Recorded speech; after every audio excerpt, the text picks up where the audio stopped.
Hello students, welcome to Math IQ Study Point. Today we have to start class 10th exercise 13.2 question number 6.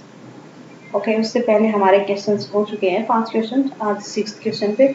उससे पहले अगर आपने channel को subscribe नहीं किया तो सब्सक्राइब कर लीजिए कि आपको न्यू जो भी वीडियो आए उसका नोटिफिकेशन मिलता रहे और आप अपडेट रहें। और अगर आपको कोई भी डाउट होता है तो आप प्लीज़ कमेंट बॉक्स में कमेंट कीजिए।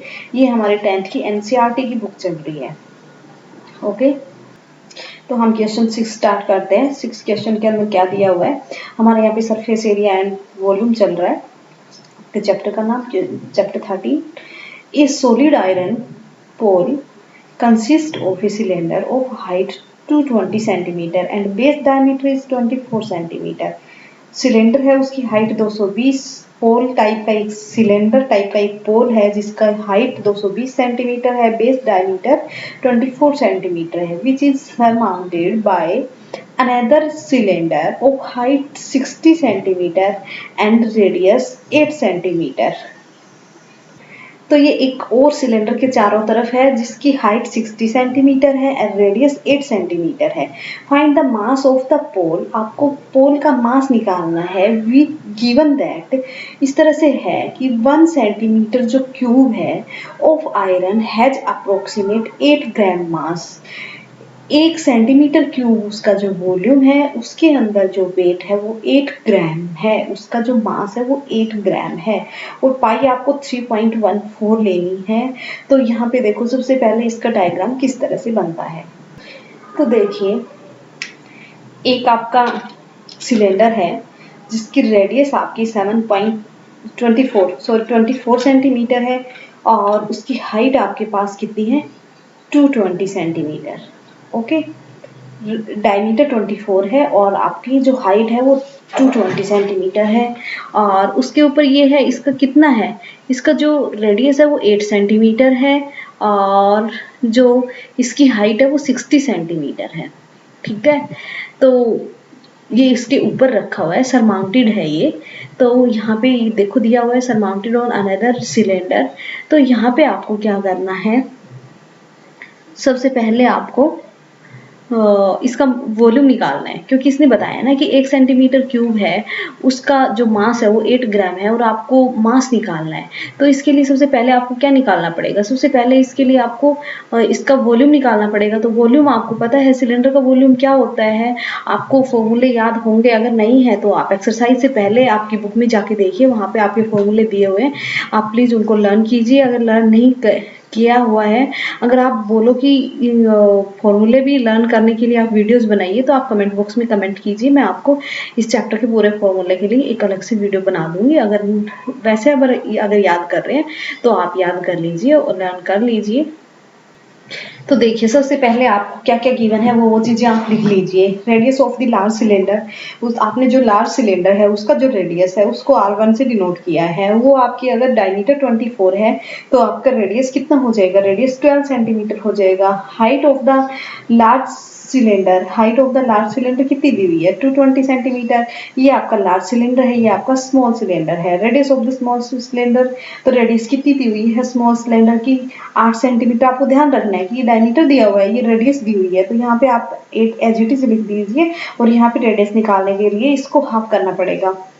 Height of the smaller cylinder, height आपने H2 से डिनोट की है, ये R2 से और H2 से, तो इसकी हाइट कितनी दी हुई है 60 सेंटीमीटर। अब आपको क्या निकालना है, वॉल्यूम निकालना है। वॉल्यूम किस तरह से निकालेंगे आप, तो इसका वॉल्यूम निकल के आ जाएगा, volume of the pole is equal to volume of the large cylinder plus volume of the smaller cylinder. दोनों का आप ऐड कर दीजिए, दोनों का वॉल्यूम। तो इसका वॉल्यूम आपको पता है कि पाई आर स्क्वायर एच होता है सिलेंडर का, तो दोनों के दोनों पाई आर स्क्वायर क्योंकि दोनों सिलेंडर है लेकिन आपने एक की रेडियस R1 और हाइट H1 ली है, दूसरे की रेडियस R2 और हाइट H2। तो यहाँ पे जो न्यूमेरिकल वैल्यू है वो चेंज हो जाएगी, बाकी आपका फॉर्मूला तो सेम ही रहेगा। तो यहाँ पे आपने किया, पाई को क्या लेना है 3.14 लेना है और इंटू R1 आपने कौन सी सिलेंडर के लिए है, लार्ज सिलेंडर के लिए है, कितनी है R1 आपकी, R1 कार्बन आपकी 12 है, तो 12 इंटू 12, उसके बाद में आपकी जो हाइट है, हाइट कितनी है इसकी 220 सेंटीमीटर। उसके बाद में आपकी पाई 3.14 गिवन है कि आप 3.14 लेना है आपको। उसके बाद में R2 का स्क्वायर, R2 आपने कितना लिया है 8 लिया है, 8 मतलब छोटे वाले सिलेंडर को R2 मानना है तो वो 8 इंटू 8 हो गया, और हाइट इसकी कितनी है 60 सेंटीमीटर। तो यहाँ से आप क्या कर सकते हैं, यहाँ से आप कैलकुलेशन कर लीजिए। कैलकुलेशन के बाद में जो भी आंसर आएगा वो आपका आंसर आएगा। कैलकुलेशन आपको खुद ही करनी है, और वैसे भी अगर आप देखोगे तो इसमें तो कैलकुलेशन ही करनी है, ना कुछ कट रहा है ना कुछ और है, मल्टीप्लाई करना है और ऐड करना है। तो आप क्या करेंगे, इनके अंदर दोनों में से 3.14 को कॉमन ले लीजिए। उसके बाद 12 का स्क्वायर आपको पता है 144 होता है, और उसके बाद में आप 220 से क्या करेंगे, मल्टीप्लाई करेंगे। यहाँ पे आपने 3.14 कॉमन ले लिया है, 8 8 जा 64 होता है, और इंटू 60। अब इन दोनों को मल्टीप्लाई करो और इन दोनों को मल्टीप्लाई करो, उनको सम करो, 3.14 से आप मल्टीप्लाई करो। यहाँ पे जब आप इनको सोल्व करोगे तो आपके पास आ जाएगा 35520 और इंटू 3.14, और इनको मल्टीप्लाई करोगे तो आपके पास आ जाएगा 11153 मल्टीप्लिकेशन करने में आपको ये आएगा। उसके बाद में क्या कह रहा है कि आपको क्या निकालना है, आपको मास निकालना है। मास निकालना है, और मास निकालने के लिए क्या कहा है, ये आपका क्या आ गया, ये आपका सेंटीमीटर क्यूब आ गया वॉल्यूम में। इसको मास निकालना है, और एक मास में अप्रोक्सीमेट 8 ग्राम वेट है।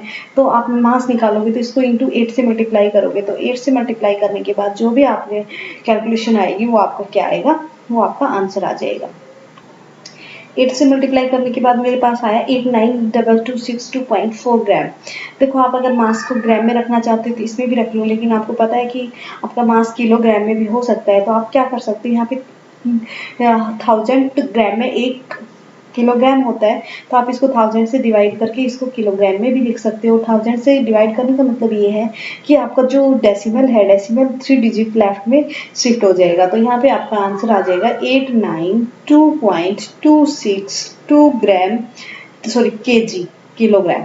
ओके, तो ये आपका क्या आ जाएगा, मास आ जाएगा। ओके, तो ये हमारा कौन सा क्वेश्चन था, ये हमारा क्वेश्चन नंबर 6 था।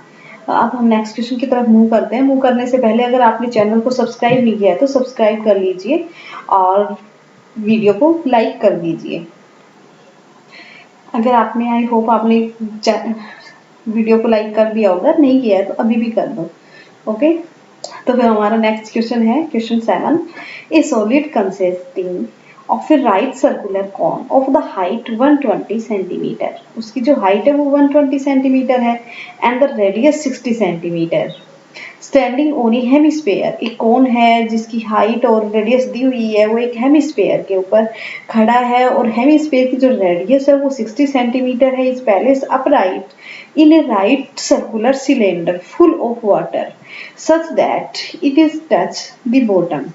Find the volume of the water left in the cylinder. आपको बताना है कि कितना पानी सिलेंडर में बचता है। If radius of the cylinder is 60 centimetre, अगर रेडियस सिलेंडर की रेडियस 60 सेंटीमीटर है, and its height is 180 centimetre, और उसकी जो हाइट है वो 180 सेंटीमीटर है।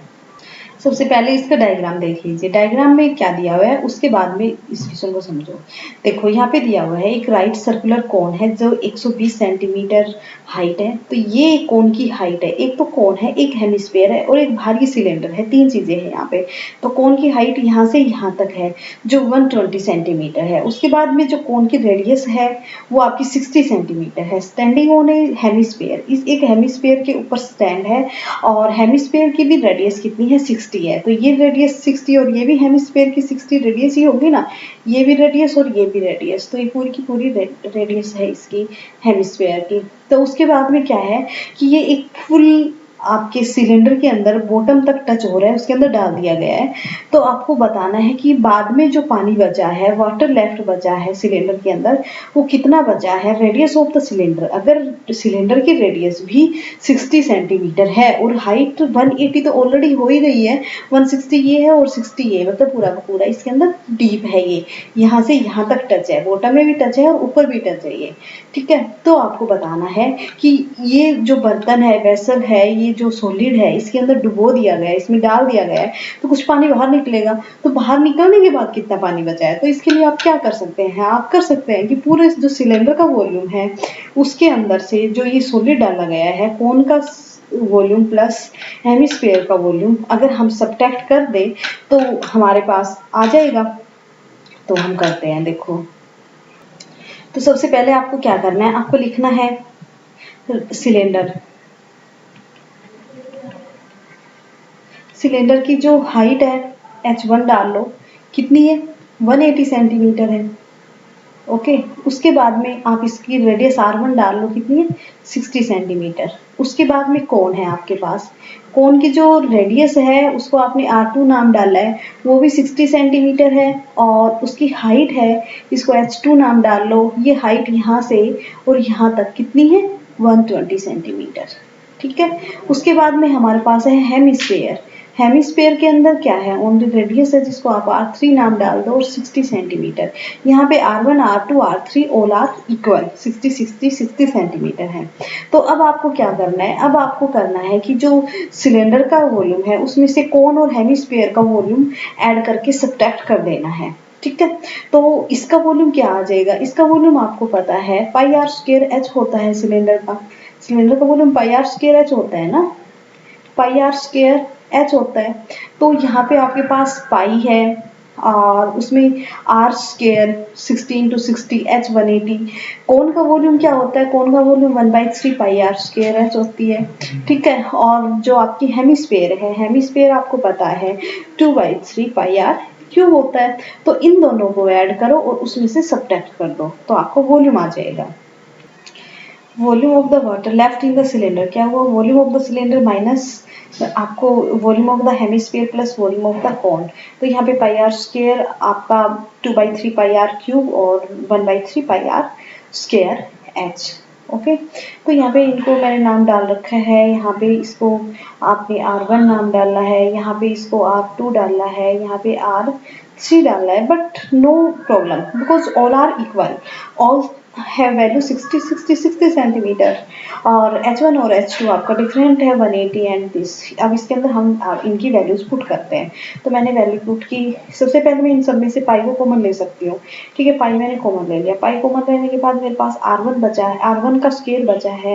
वैसे तो मैं r का स्क्वायर भी ले सकती हूँ बिकॉज ऑल आर इक्वल, मैंने आपसे पहले भी क्वेश्चन में किया है कि जब r की वैल्यू सब में इक्वल होती है तो आप कॉमन ले सकते हैं। तो मैंने यहाँ पे देखो r स्क्वायर मिनिमम पावर है ना, तो आप r स्क्वायर कॉमन ले सकते हो। तो यहाँ पे तो r स्क्वायर आपने कॉमन ले ली। h1 आपके पास हाइट ऑफ द सिलेंडर आपकी कितनी है 180 सेंटीमीटर है, तो 180 माइनस यहाँ पे आप पाई कॉमन ले चुके हैं, आर स्क्वायर कॉमन ले चुके हैं, तो आपके पास यहाँ पे क्या बचा है 2/3 बचा है और एक आर बचा हुआ है और आर की वैल्यू आपकी 60 है। यहाँ पे आपकी 1/3 और पाई और आर स्क्वायर आप कॉमन ले चुके हैं। यहाँ पे आपके पास ओनली हाइट बची है और हाइट आपकी कोन की कितनी है 120 सेंटीमीटर है, तो 120। तो इस तरह से आप इनको सोल्व करोगे तो ये 40 पे कट जाएगा और यहाँ पे ये 20 पे कट जाएगा। मल्टीप्लाई करने के बाद ये भी 40 हो गया और ये भी आपका क्या हो गया 40 हो गया। प्लस में यहाँ पे एक आपका कॉलम लगा हुआ है, तो ये 40 आपके पास क्या हो गया 80 हो गया है। ठीक है, तो यहाँ आपके पास ऑल ओवर क्या बचा है, आर स्क्वायर मीन्स 60 इंटू 60 और पाई मीन्स आपका 22/7 और यहाँ पे आपका ये 40 और 40 कितना हो गया 80। तो इन सबको आप क्या करोगे मल्टीप्लाई करोगे, मल्टीप्लाई करने के बाद 7 से डिवाइड करोगे। सॉरी, यहाँ पे थोड़ा सा मिस्टेक हो गया है। देखो ये 180 बचा है, 180 में से 80 सब्ट्रैक्ट करोगे तो यहाँ पे क्या बचेगा 100 बचेगा। ओके, तो यहाँ पे आपके पास आ गया 6 हो गया 36 2 जीरोज, उसके बाद 100 के 2 जीरो और लग गए और उसके बाद 22/7। अब आप इनको मल्टीप्लाई करके 7 से डिवाइड कर दो तो आपकी 4 जीरोज तो ऑलरेडी हैं और 22 को आपने 6 से मल्टीप्लाई किया तो 2 और कैरी 13 हो गया, फिर आपको 3 से किया तो 66 हो गया। तो ये आपका 9 एंड 7 और 7 से डिवाइड किया है। ठीक है, तो आप 7 से डिवाइड कीजिए इसको, कितने पे जाएगा 1 जा पे जाएगा, 1 जा पे जाएगा, 2 बचा हुआ है तो 3 जा पे चला जाएगा, 1 बचा हुआ है तो 1 जा पे चला जाएगा, 3 बचा हुआ है तो 4 जा पे चला जाएगा, 2 बचा हुआ है तो 2 जा पे चला जाएगा और 2 जा पे चला गया तो 6 बचा है तो ये 8 जा पे चला गया और 4 बचा है, तो ये कितने पे चला जाएगा? 7 5 जा। ठीक है, 5 बचा है तो फिर ये कितने पे जाएगा? 7 6 जा पे। अप्रोक्सीमेट आपके पास ये वैल्यू आ जाएगी। ये वैल्यू आपकी आएगी सेंटीमीटर क्यूब के अंदर। ठीक है, वैसे आप इसको मीटर क्यूब में भी कर सकते हो कि मीटर आपको पता है कि 100 सेंटीमीटर एक 100 सेंटीमीटर 1 मीटर होता है, तो आप 100 की पावर 3 से डिवाइड कर सकते हो इसको।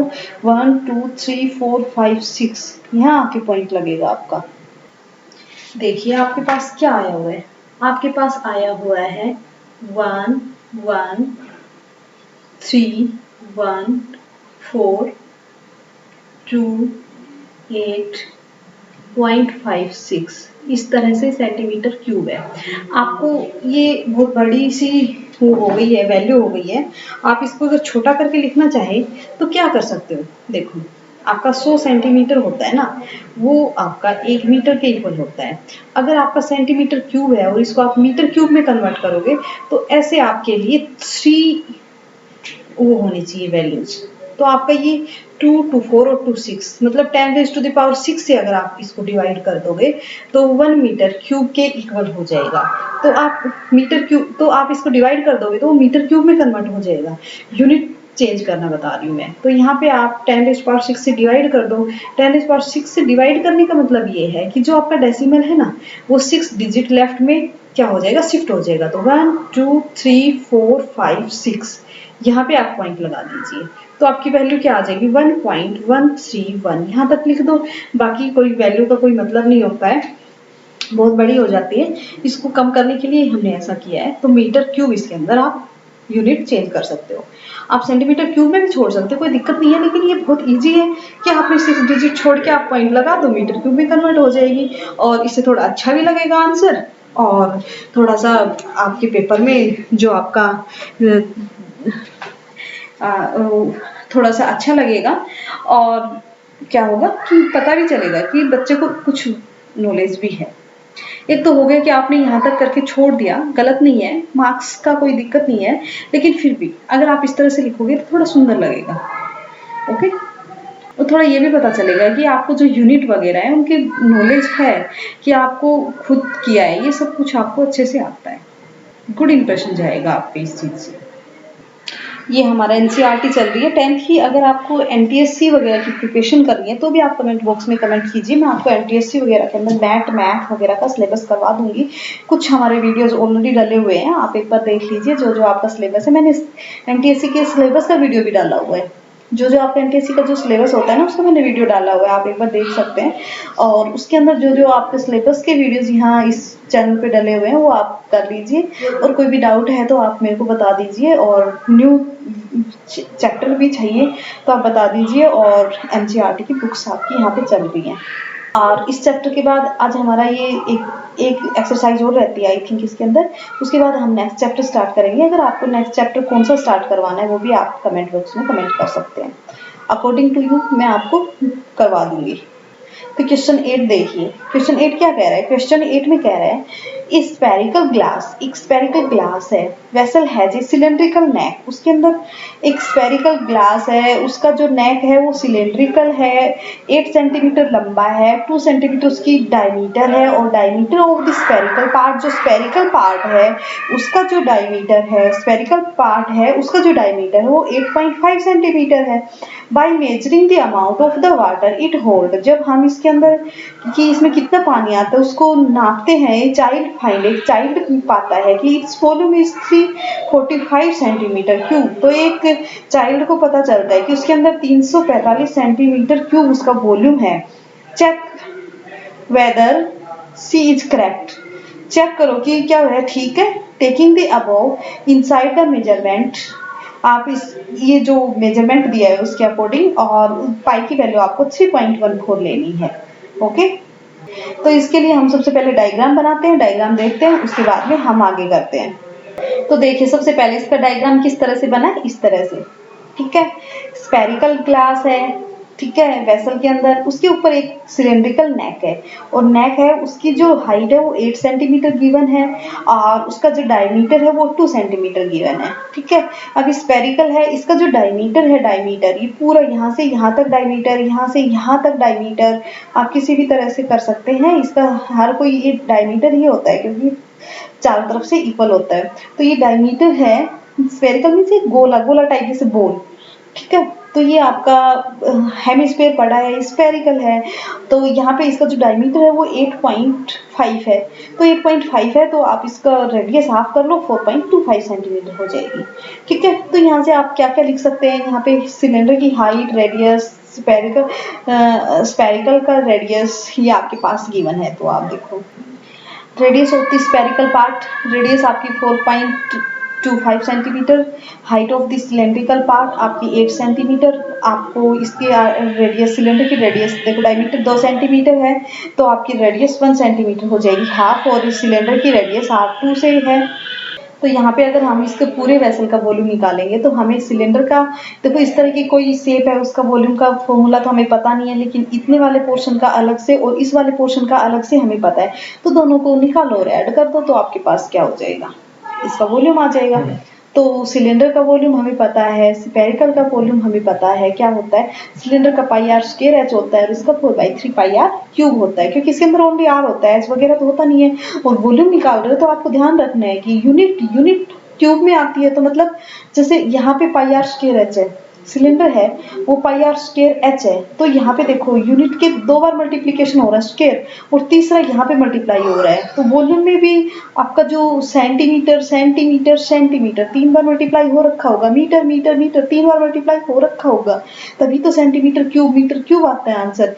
यहाँ पे देखो एच नहीं है, तो उसी आर को हमने 3 बार मल्टीप्लाई किया है, 1 R into R into R, तभी तो जाके हमारा जो यूनिट है वो क्यूब में आती है। ये आपको ध्यान रखना है। स्क्वायर के अंदर आपको हमेशा जो वो आपका 2 पाई आर एच होता है। सिलेंडर का जो आपका CSC होता है वो क्रॉस सरफेस एरिया होता है। तो यहाँ पे देखो एक बार यूनिट यहाँ मल्टीप्लाई हुई है, या एक बार यूनिट यहाँ पे मल्टीप्लाई हुई है, 2 बार ही मल्टीप्लाई हुई है, तभी हम centimetre square, metre square, kilometre square लिख पाते हैं। ठीक है, ये आपको ध्यान रखना है कि आपको वॉल्यूम पूछा है तो वॉल्यूम 3 बार मल्टीप्लाई होनी चाहिए। वॉल्यूम के अंदर आपकी जो यूनिट है वो 3 बार मल्टीप्लाई होनी चाहिए, तभी तो आपका वॉल्यूम क्यूब में आएगा आंसर। तो आपको ये ध्यान रखना है। अगर फॉर्मूला आप कंफ्यूज हो जाओ कि इसका फॉर्मूला यार ये पाई आर 2 पाई आर स्क्वायर है, इसका एरिया है, वॉल्यूम है, तो वो आप फॉर्मूला खुद बता रहा है कि भाई मैं वॉल्यूम हूँ, मैं स्क्वायर हूँ, मैं एरिया हूँ इसका। ठीक है, तो यहाँ पे आपको ध्यान रखना है कि यूनिट भी 3 बार मल्टीप्लाई होगी, यहाँ पे यूनिट भी 2 बार ही मल्टीप्लाई होगी। तो करो आप, volume of the vessel is equal to volume of the spherical part plus volume of the cylindrical part, और ये होता है 4/3 पाई आर क्यूब, और ये आपका पाई आर स्क्वायर एच होता है। तो इन दोनों के अंदर क्या कर सकते हो आप, पाई को कॉमन ले लो, और पाई आपको बता रहे हैं, देख लो कहीं पे कट रहा है तो अच्छी बात है, नहीं तो आप कॉमन भी ले सकते हो। मे बी यहाँ पे कहीं कट रहा हो 3.14, क्या यहाँ पे कटेगा, 3 से तो कटेगा नहीं, यहाँ पे हमें करने की जरूरत नहीं है, तो पाई आप कॉमन ले लो। तो 3.14 मैंने कॉमन ले लिया, यहाँ पे मेरे पास बचा 4/3 आर क्यूब। आर क्या दिया हुआ है यहाँ पे, आपने यहाँ पे किसका आर लिया है, ये आपने स्पेरिकल पार्ट का लिया है, स्पेरिकल पार्ट आपने R1 इसको मानना है। तो यहाँ पे आपके पास क्या आ जाएगा, यहाँ पे आपके पास आ जाएगा 4.25, कितनी बार, 3 बार आ जाएगा। और यहाँ पे आप इनको अपॉन 100 100 100 भी रख सकते हो, पॉइंट में भी रख सकते हो। उसके बाद में यहाँ पे है प्लस, पाई आपने कॉमन ले लिया है, आर स्क्वायर आपका आर है 1 इंटू 1 इंटू एच, एच आपकी कितनी है 8। तो इनको आप आपस में मल्टीप्लाई करो, 3 से डिवाइड करो, और 8, ये तो आपके पास 8 आ गया, 8 को जोड़ो 3.14 से मल्टीप्लाई करो। तो यहाँ पे आप इन सबको मल्टीप्लाई करोगे तो ये लगभग आपका 76.77 आ जाएगा, और 4/3 है आपके साथ में, यहाँ पे प्लस में 8 है। तो इनको आप फिर से 3 से डिवाइड करो, 4 से मल्टीप्लाई करो, और 3.14 को आप मल्टीप्लाई कर लो, इसके साथ भी कर लो, इसके साथ भी कर लो। टोटल जो आपका आंसर है ना, आंसर ये कह रहा है कि एक जो चाइल्ड है उसने पाया कि इतना उसका वॉल्यूम है 345 सेंटीमीटर क्यूब। क्या ये ठीक है? नहीं, ये गलत है, ये लगभग आपका 346 पॉइंट समथिंग आएगा। ठीक है, जब आप इस कैलकुलेशन करोगे ना इनका, तो ये थोड़ा सा आपको डिफरेंट मिलेगा। ठीक नहीं मिलेगा, बिल्कुल एक्यूरेट नहीं मिलेगा। 346 समथिंग थोड़ा सा ज़्यादा मिलेगा। जैसे आप अगर करके देख रहे हो तो एक बार कर लो। देखो यहाँ पे कितने पे चला जाएगा, 2 जा पे चला जाएगा, 1 बचा है, 5 जा पे चला जाएगा। ये आपका किस पे जाएगा, 1 बच गया ना, तो ये आपका फिर 5 जा पे चला गया और फिर ये 2 बचा है तो 9 जा पे चला गया। अब इन दोनों को आपने ऐड किया तो ये आपका 0.59 और यहाँ पे 3 और यहाँ पे भी आपका 33.59 इंटू 3.14 और आप इनको मल्टीप्लाई करेंगे तो आपका थोड़ा सा ज़्यादा चला जाएगा। ये आप इसको मल्टीप्लाई करके देख लीजिए। अच्छा यहाँ पे थोड़ा सा मिस्टेक हो गया है, इसको पहले आप 4 से भी तो मल्टीप्लाई करोगे ना, तो ये आपके पास इसको 4 से मल्टीप्लाई करोगे और फिर उसमें आप 8 ऐड करोगे, 3.14 से ऐड करोगे, ये आपका लगभग 108 गुना 3 पॉइंट समथिंग होगा। तो ये आपका 345 से ज़्यादा चला जाएगा और इनकरेक्ट आंसर आ जाएगा आपका। ओके, तो आज आपकी 13.2 एक्सरसाइज थी, ये कंप्लीट होती है। इसके अंदर 80 क्वेश्चन है आई थिंक। उसके बाद में हमारे आगे एक्सरसाइज है 13.3, उसको करते हैं। उसके बाद में आप जो भी बोलोगे वही आपका चैप्टर स्टार्ट हो जाएगा। और आप चैनल को सब्सक्राइब कर लीजिए, नई वीडियो जाते हैं उनको आप नोटिफिकेशन मिल जाएगा आपको उससे, और आप पढ़ते रहिए। Okay, thank you students, bye.